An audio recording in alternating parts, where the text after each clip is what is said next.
Hi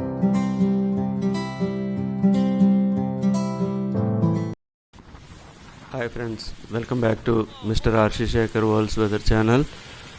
Now you are watching a terrible storm hit Shah Alam in Malaysia on yesterday evening.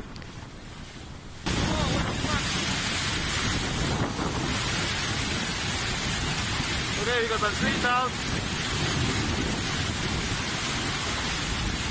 So the signboards are definitely down. Holy crap, guys. Kanan ke kiri?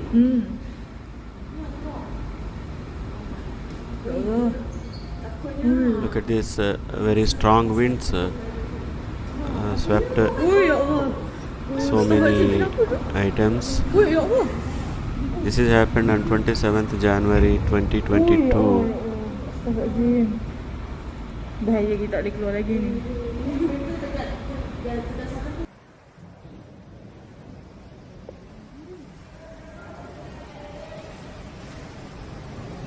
Okay friends, thank you for watching. Please like, share and subscribe my channel.